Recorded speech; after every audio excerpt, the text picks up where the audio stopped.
somber ambient sound, rain dripping, frogs croaking faintly. When I first bought this land, I wasn't looking for neighbors. I was looking for peace, 60 acres of open sky, tall grass, and mirrored water. My own little slice of quiet. Every cattail, every frog, every heron was part of something sacred. To me, this wasn't just property. It was a living, breathing organism. A wetland, nature's own defense system. It absorbed floods, filtered rainwater, and gave life to creatures that most people never even noticed. But to Natalie Adams, the new HOA president, this wasn't nature. It was wasted potential, a blank canvas for community progress. She wanted a highway, a shortcut, a shiny strip of concrete slicing straight through my wetlands, and she didn't care who or what she destroyed to get it.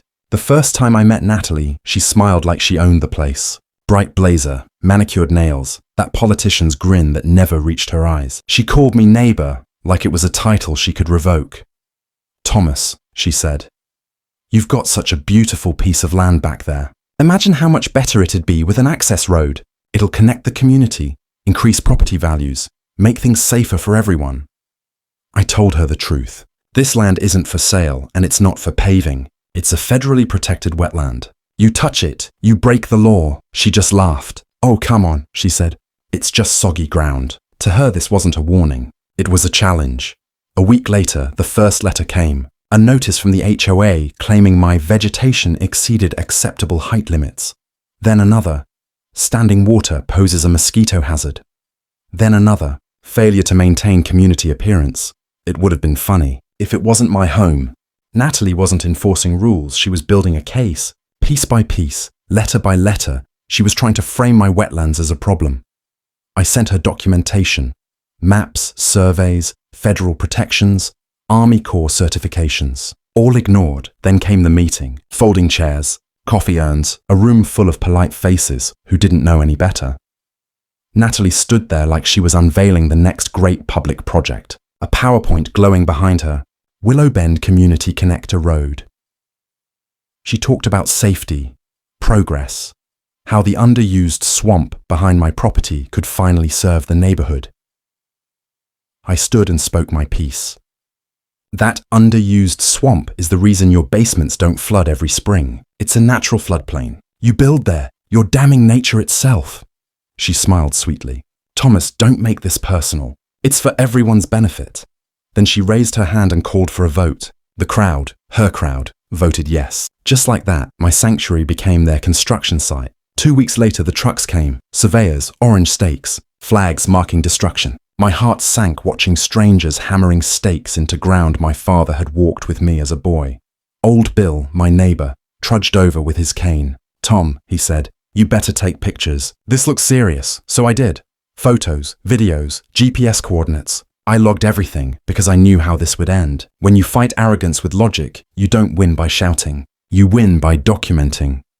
A few days later, I confronted Natalie again. She was standing by the property line, clipboard in hand, giving orders like a general.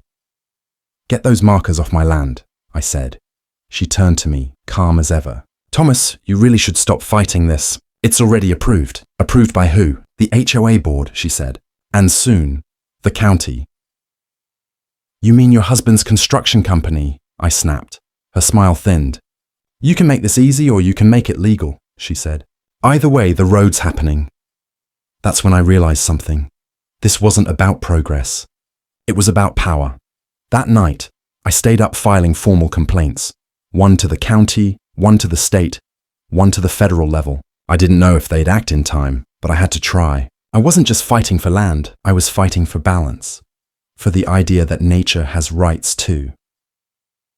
As I hit send on the last email, lightning flashed outside the window and I whispered to myself, they think they can pave over nature, but nature always collects her debt. The first time I saw the bulldozers crawl across my land, it felt like someone was ripping open a wound I'd spent years trying to heal. The roar of diesel engines cut through the quiet hum of the wetlands like a chainsaw through silk. My boots sank into the mud as I stood watching the machines carve deep tracks through the heart of what used to be my sanctuary. The foreman waved a clipboard at me, shouting over the noise that they had clearance from the HOA, said this area was now under their maintenance zone. "Maintenance," I shouted back. These are federally protected wetlands. Do you even understand what you're doing? He shrugged, not meeting my eyes. I just moved dirt, man. You'll have to take it up with your board. The earth trembled beneath me as the excavator's arm plunged into the ground. The scent of torn roots filled the air. I'd spent decades protecting this land, the same soil where my father once taught me the names of every bird, every reed, every ripple of water. Now strangers were destroying it in the name of community progress. At the next HOA meeting, the room was packed. Folding chairs scraped across the linoleum as Natalie Adams stood proudly at the front, all smiles and fake charm. "We're simply improving accessibility," she said to the crowd, her voice as smooth as a politician's. "This new access road will raise property values and make Willow Bend safer." I stood. "You're paving through a protected watershed. You can't do that without state or federal approval." Natalie tilted her head, her smile never faltering. "We didn't build anything, Mr. Harris. We're enhancing our neighborhood. It's what the people voted for." "Enhancing?" I said. "You've dug a trench through nesting grounds." "You're killing an ecosystem," she smirked. "Maybe your birds can learn to fly somewhere else. The neighborhood comes first."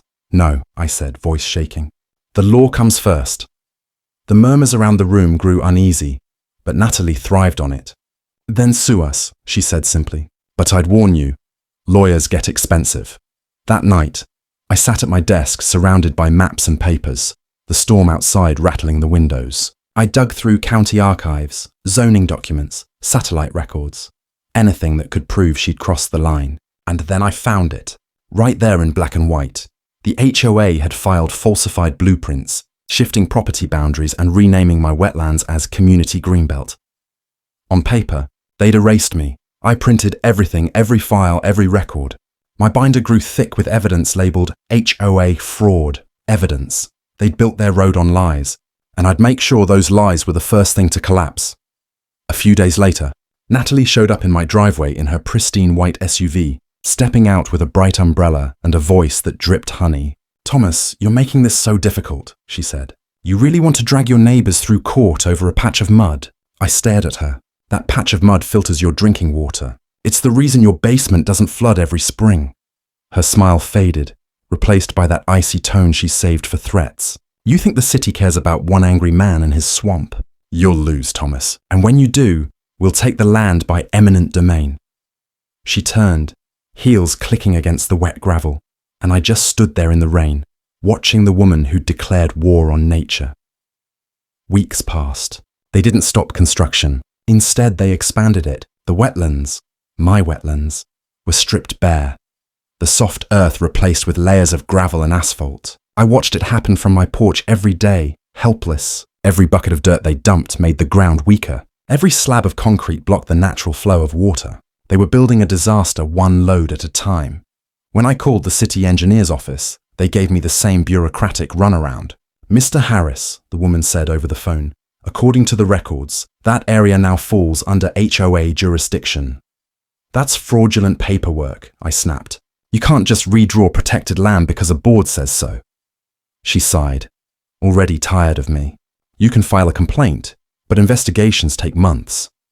By then, there wouldn't be wetlands left to investigate. As the months turned to weeks, the skies began to change. Storm warnings flashed across the news. Unprecedented rainfall expected. I stood on my porch that night, staring at the clouds rolling in, heavy and bruised. I could feel it coming. Nature wasn't done yet. She was just waiting. When the first storm hit, it was like the sky cracked open. Rain slammed into the half-finished highway, turning it into a black river. Workers shouted over the thunder as mud swallowed their boots. "The drainage isn't holding," one of them yelled. From where I stood, I could see cracks forming in the asphalt, water bubbling up through the seams. "You can't patch over nature," I muttered. But they tried. They always tried. The following morning, the rain hadn't stopped. It was steady, relentless. My phone buzzed with messages from neighbours. Flooded lawns, backed up drains, water pooling in the streets. And yet Natalie still posted in the HOA group. "All under control. The new road is holding beautifully." She wasn't wrong. It was holding too well. The road she'd built had become a dam. The water had nowhere to go but up. That night, I took out my camera and filmed everything. The trapped water, the swelling pools, the way the current pressed against the asphalt like a clenched fist. Old Bill, my neighbour, drove by in his pickup and leaned out the window. "She's about to get her baptism," he said. I nodded grimly. "And when that road breaks, the whole neighborhood's going under." By evening, the sky had turned an eerie green. The news anchor's voice crackled over the radio. "Flash flood warning now in effect for Willow Bend County." I launched my drone, and what I saw made my stomach drop. From above, the access road looked like a giant scar cutting through the landscape. A black levee separating two worlds, one drowning, one blissfully unaware. On one side, the rising brown floodwater. On the other, the manicured lawns of Willow Bend Estates. At 9 p.m., the power flickered twice and died. I lit a lantern and checked the gauges I'd set up days earlier. 3 feet above normal. 4, 5. The wetlands were gone, replaced by a vast, angry lake. By 10s, the rain turned violent. The windows rattled in their frames. I recorded one final video entry. Day 41 since construction began. The HOA ignored every warning. The water level is now at critical height. This is no longer a prediction. It's physics. Then it happened. A low rumble rolled through the ground, deep and endless, followed by the sound of something tearing. A raw, metallic scream. The asphalt split open like paper, and water exploded through the breach. The dam had burst.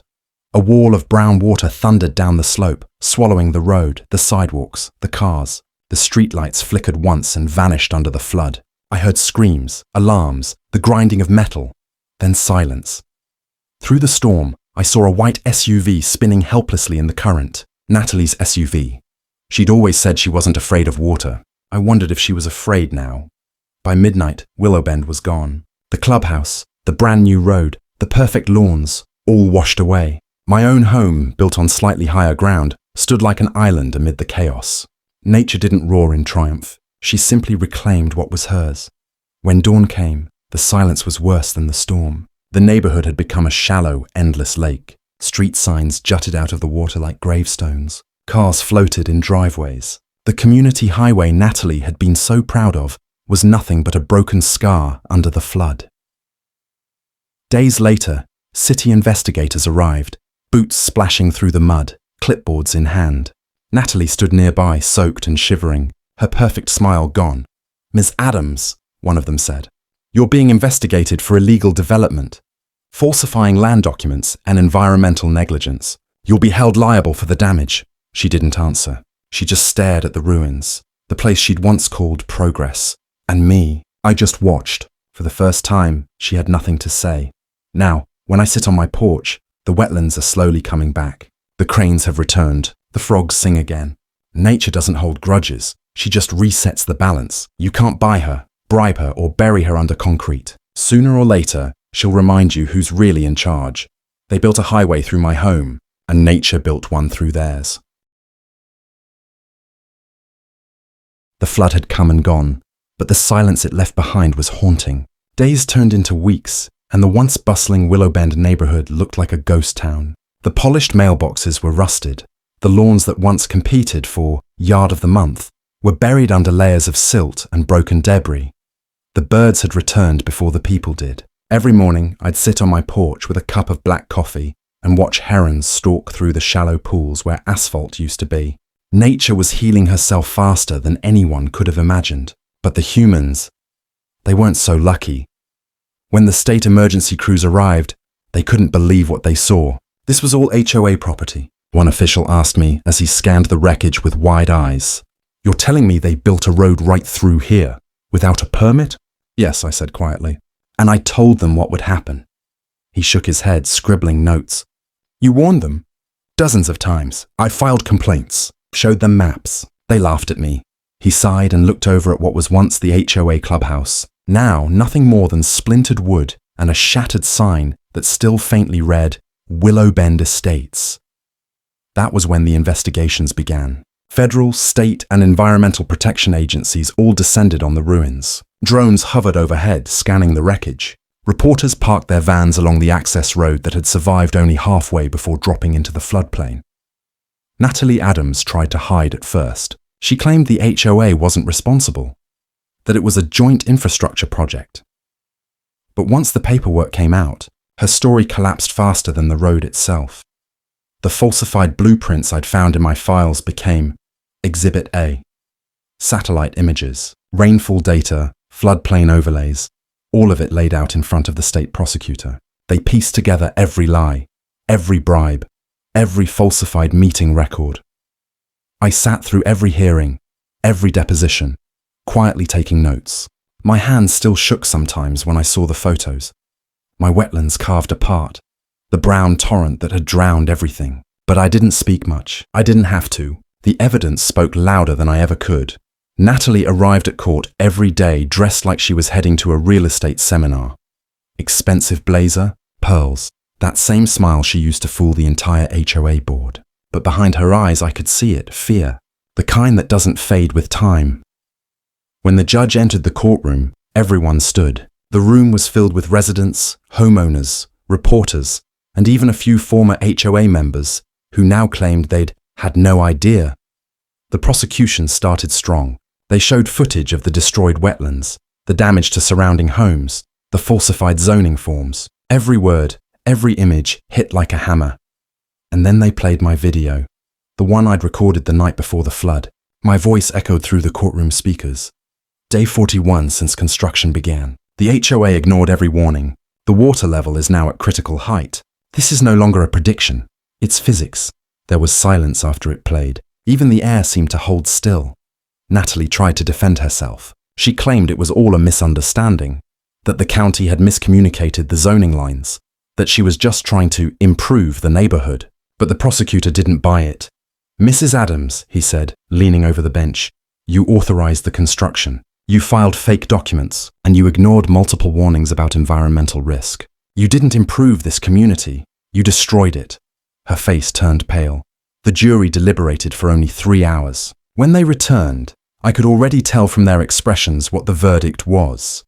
On the charge of falsifying government records, guilty. On the charge of environmental destruction, guilty. On the charge of gross negligence resulting in property loss, guilty.